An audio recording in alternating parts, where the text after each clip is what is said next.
Hello and welcome. You're watching a very special interview. I'm Siddhartha Talya. I have the privilege today of being joined by Sachin Nandha, the author of Hegdewar, a definitive biography.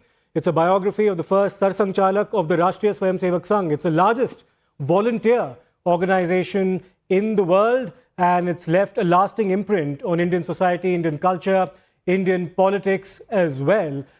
It's been the object of revulsion on many an occasion by certain quarters and also great reverence. But one thing's for sure, this is an organization that can never be ignored.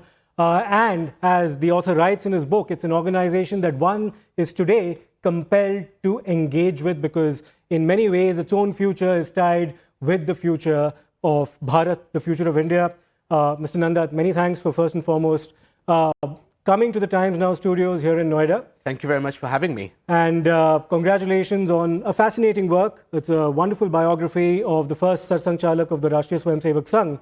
But it's taken a long time coming. We're speaking in what is going to be the year of the 100th anniversary of the founding of the RSS. September 2025 is when that'll happen.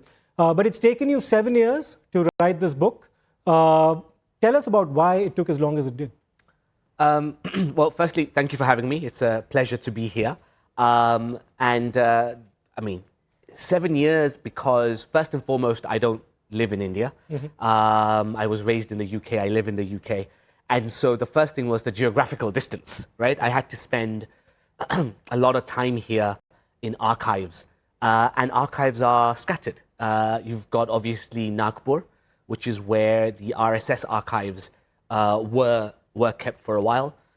Delhi, the NMML as it used to be called, and then of course Calcutta, the British Library, and actually there's also a few documents in Paris.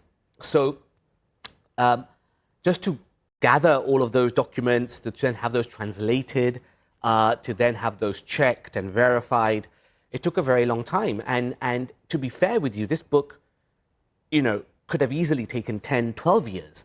There is so much information out there that still hasn't been analyzed. So I hope that this is the beginning of a conversation, not the end of it.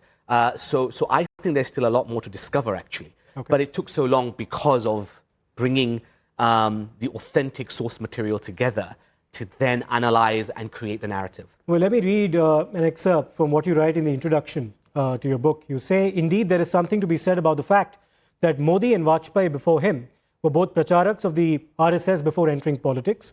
At any given time, thousands of pracharaks dedicate their lives to realizing the vision Hegdewar sculpted, that of a vibrant Hindu nation. Not since Jesus Christ has an obscure pauper inspired such devotion or been so calamitously misinterpreted, stop quote. Now, this is quite a thought-provoking remark that you've made. Why is the response to the RSS, and particularly Mr. Hegdewar, been so polarized? I think it's because he is an enigma, right? There's no doubt about that. To study Hegdewar and his life has been difficult. It's challenging, and it's very much detective work. He didn't write much. He didn't say much. There's not much on records. Yet he was incredibly active. So that makes him an enigma. But I think what's happened, sadly, in India is that historians should have long ago done the work that I've just done. Long ago, this sort of stuff should have been discovered, interpreted, and analyzed. But sadly, what it seems to me that has occurred is that due to his creation, the RSS, and what happened during partition and post-partition, the powers that be in this country, including the largely left Marxist academia, at least from a historical perspective, I can say Marxist comfortably, decided that it's best that we ignore this character. It's best that we don't even look to entertain the inner mechanisms and the inner life of this man. Okay. And so they just chose to ignore him. And I think it's been calamitous because it's meant that when you leave vacuums, anybody can say anything and there is nothing to root your truth on. And so you start living in a post-truth, postmodern reality, which is no good for anyone. And so what I hope that this book does, and I'm thankful to Penguin for bringing it to the public, is that it should anchor us in certain philosophical truths that the man himself held. Then off the back of that, you can then conjecture, no problem. But you got to have some grounding. So I think that's why he's been so polarized, because people could do what they wanted to do with him because there was nothing to ground you. He was also a man of his times. In fact, you draw a wonderful contrast between him and Pandit Jawaharlal Nehru. They were both, incidentally, born in 1889, just a few months apart. Mr. Hegdewar, of course, grew up in a low-income family, came from very humble beginnings. Mr. Nehru was born in privilege, went overseas to get educated. Mr. Hegdewar was orphaned very early in his life. His parents actually fell victim to plague. And he would eventually go on to lose his elder brother as well, who had inspired him in the early stages of his life, in his formative years, but then, of course, they grew apart for a whole host of reasons. Mr. Hegdewar, like Mr. Nehru, was also exposed to a lot of foreign influences in terms of the people they read about, be it Mazzini, among others. They both read about the Enlightenment thinkers, the Renaissance, among a whole host of other things. And yet, their trajectories in terms of the kind of politics they would eventually follow were markedly different. Tell us about the fundamental points of difference in their approaches, because you do talk about the similarities, how Mr. Hegdewar would have agreed with a lot of what Mr. Nehru wrote in The Discovery of India, about both India's civilizational glory as well as civilizational decay. But there were certain very significant points of difference that would emerge. What were they? Sure, and that's a great question. But the one nuance I will say, and I don't think sometimes we appreciate it in today's dialogue. So when we say that Hegdewar was a man of his times, let's really frame that, right? Only 10% of males could read and write in that time. Only 100 years ago. Indian society, and I say this in the book, Indian society had hit a low, a civilizational low, in terms of socio-economic, social progress. In every which way indicator you look at, Indian society had hit rock bottom. So Hegdewar was born and raised at a time when India was in absolute abject poverty, chaos, political disintegration, and the future looked incredibly uncertain, not just for him, for everyone. So when 10% of males can read and write and only 1% of women could read and write. And how many of those 10% actually went on to become doctors like Hegdewar? Absolutely. Very so few, that's another point. So I make very clear that Hegdewar also had an incredibly privileged education, because he was one of 3% of males who could read and write in English. And by speaking in English, he immediately opened his entire intellectual world to become global from being local. And so, and how did that happen? Let me explain that. Because often these subtleties are missed in popular narratives. So when his parents died, Indian society, being in the abject poverty and destitution that it found itself in, built social institutions to help orphans. And so one of the ways in which orphans were helped was that basically families that survived these waves of plagues, families would adopt. Anyone under 16 would be adopted. Hegdewar was 12. And so he was adopted. Now, sheer luck. So a tragedy followed by luck, right? Dr. Munjay pretty much becomes his father figure. And Dr. Munjay was as elite as you could get in Maharashtra. He was one of the richest men of Nagpur. He was an eye surgeon.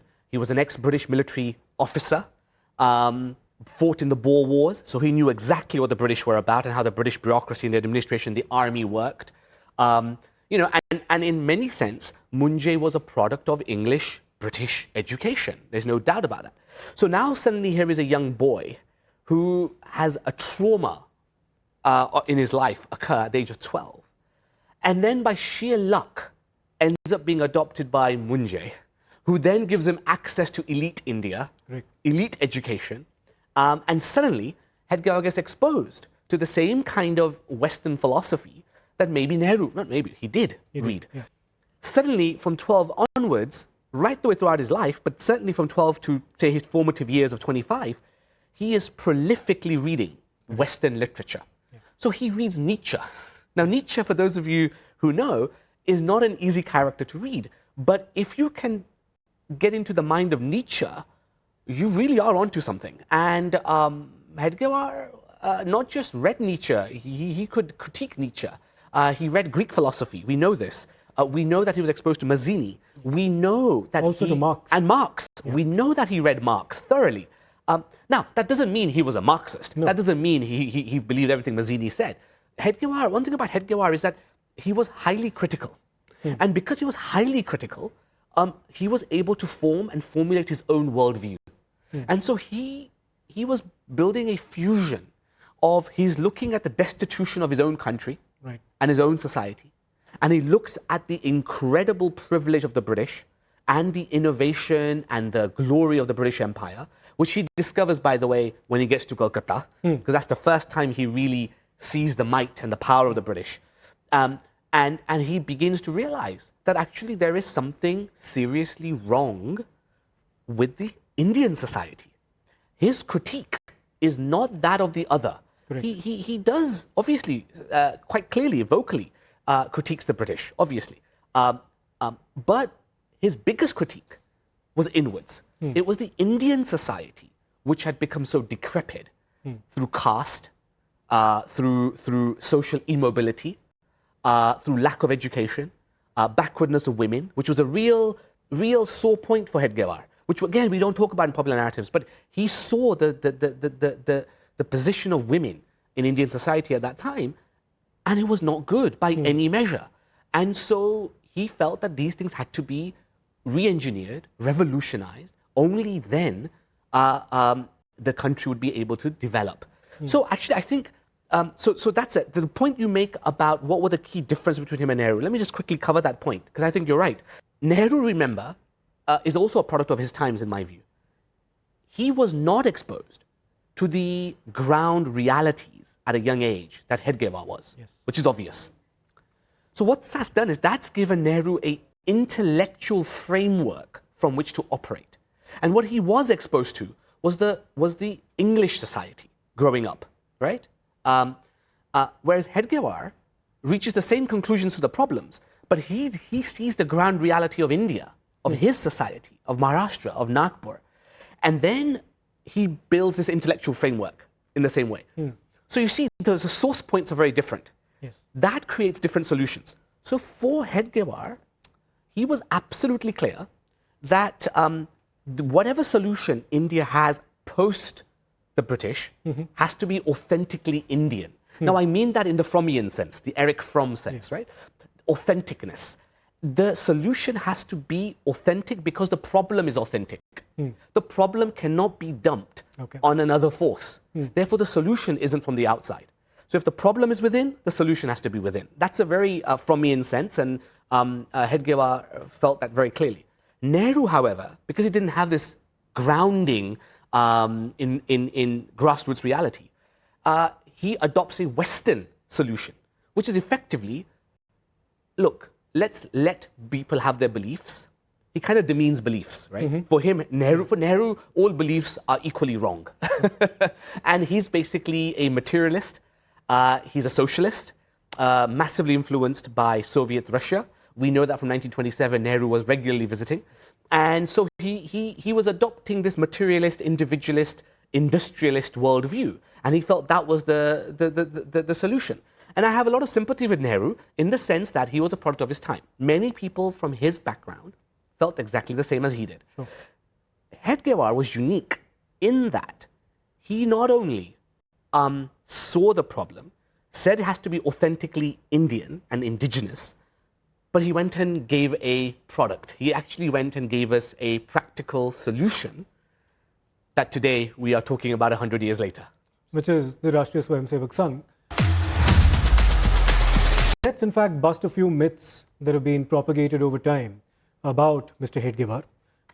First and foremost, if you remember back in 2018 when the then President of India, Pranab Mukherjee, had been invited by the Rashtriya Swayamsevak Sangh to be participating in their annual Dussehra celebrations, there's a big hue and cry, especially from Mr. Mukherjee's original party, the Congress party, which said that the RSS is a no-go as far as we're concerned, and you're undermining the legacy of the Congress by participating and accepting their invitation.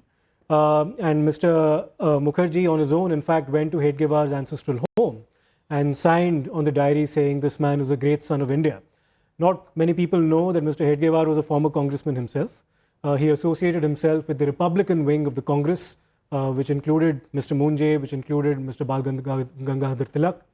He was also part of many secret societies. He used to raise funds for revolutionary activity in different parts of the country. So he was a true blue freedom fighter.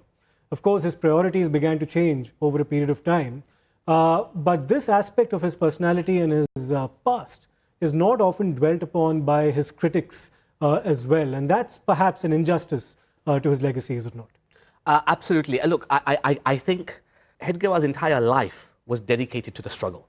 Right the way from the age of 13, 14, when Munje adopts him.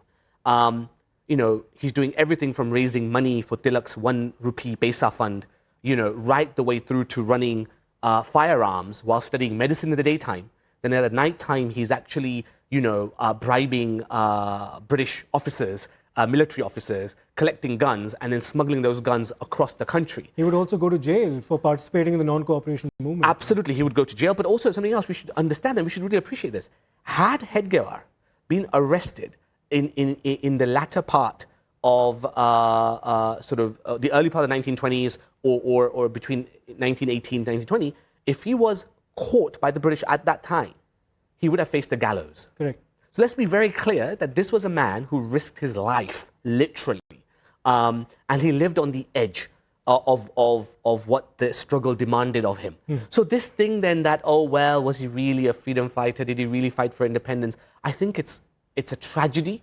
I think it's laughable. And I think it's about time that people just take it seriously, right? And he really was a freedom fighter. And even when he became the head of the RSS, after he founded the organization, he did give shelter to Rajguru, did he not? He did. Let's in fact focus on his perspective on nationalism, the propagation of his views, which is now being misinterpreted in many circles.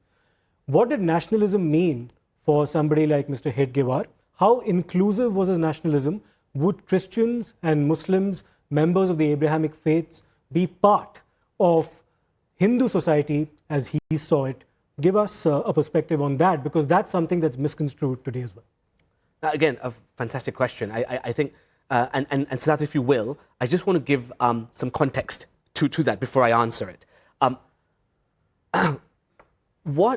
As we touched on earlier, what Hegdewar really understood well was that the problem of Indian society lay internally, and the majority of people were Hindu. So he naturally saw that the Hindu society was culpable for a lot of the problems that were then manifesting, whether that's colonialism, backwardness, etc. And so what he realized, and he called it something different, but what you and I would today call social capital, right? This idea that a society, what underpins any civic society, any civic organization, is the strength of bonds between human beings, between individuals. And are there sufficient nodes in society that allows individuals who otherwise would never meet, otherwise would never talk, would never share a meal, but by doing this activity or this node, it brings people of different class, different creed, together, and build friendships, build bonds.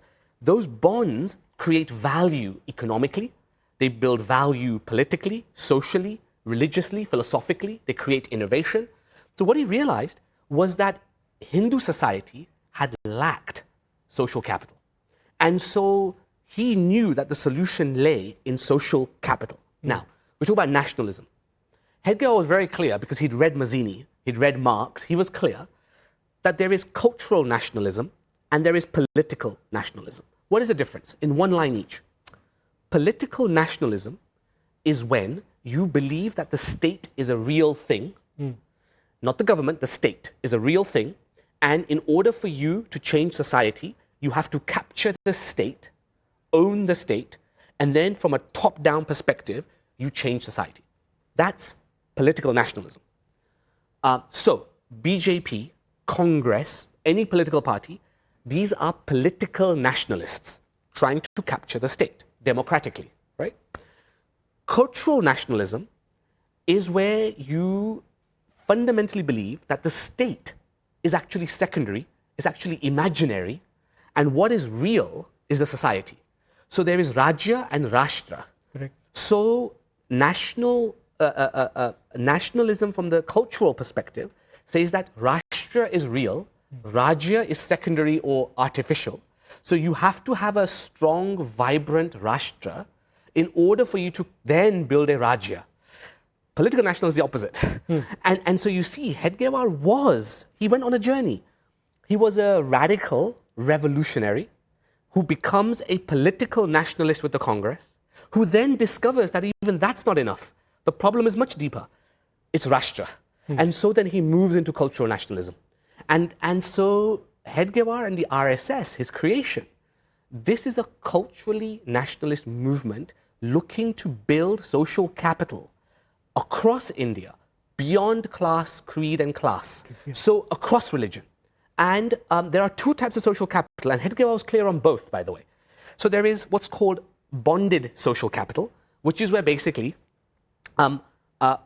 particular groups, it could be geographical groups, it could be linguistic groups, or it could be religious groups, effectively say, hey, we don't know each other, why don't we get to know each other and let's cooperate. Let's make our streets a safer place. Let's empower our girls. You know, that kind of stuff. That's called bonded social capital. But once you have a strong bonded social capital, two things can happen. The good thing is that that group becomes strong. The bad thing is you create an other. Because the moment you say we are one, now there is another. So there is an othering that naturally happens with bonded social capital. He was aware of this. So he also knew that at some point and in some ways, his creation, the RSS, would have to do what's called bridging social capital. Correct. And bridging social capital is where you say, okay, we are a group because we have a common language or a common geography or whatever. But we know that you're also part of this Rashtra, but you may speak a different language. You may worship in a different way. You may worship a different god. But you're part of this Rashtra, so we have to bridge a bond with you too, and therefore we build a Rashtra. Then we will take the Rajya, or build a Rajya, whichever way you want to say it. So Hegdewar is clear that only through cultural nationalism will you be able to build the social capital amongst Hindus first, that's called bonded. Then it should and ought to build those bridges with all faiths in this country and bring them into the Rashtra. That's Rashtra Bhav, they'd call it. So this is the idea underneath the RSS. And so the RSS is beyond any religion. So Christians, Muslims, Buddhists, Jews, atheists, anyone and everyone can have a place within the RSS as far as Hegdewar is concerned. Now, I don't speak for anyone else. I'm just talking about Hegdewarian thought. You mentioned in the acknowledgements that you began this endeavor as a skeptic, and you've now come to admire this organization. This is the final question. What changed your perspective about the RSS as you dug a bit more into the life of its founder? And what would you tell a young person in India who's just an adult between the ages of, say, 18 to 13, the formative years of their own political consciousness, about this organization that you can no longer ignore? Look, these are great questions, right, Siddharth? So I went from skeptic to admiration for two reasons. One is I think Hegdewar is probably, and I argue it in the book, he was probably the sharpest mind amongst all of his contemporaries. And I think he saw things that nobody else had seen. Far-sighted vision, a very, very far-sighted vision, surpassing any of his contemporaries. That's one. So he was an intellectual giant. Number two is that he was not just an intellectual, he actually could make people work. He could actually organize. And he's planted the seeds, the organizational seeds, that today has created an organization, as I said, that has weaved its way across the Indian social fabric. Right. You cannot, go into any nook or cranny of India without bumping into something to do with the RSS. To me, that is Hegdewar's genius, right? Now, you can like him, you can dislike him, you can agree with him, you can disagree with him. That's a by the by. But what you cannot do, I think, in order to understand modern India, So if you are an Indian living here and you want to understand your own society, you have to start off understanding the RSS. And within the RSS, where better place to start than the founder? Sure. Hence the book. And just on a parting note, I mean, this book does a fantastic job of also talking about the differences that Mr. Hegdewar had with a lot of his contemporaries, not just those necessarily associated with the left, or for that matter, Mr. Gandhi.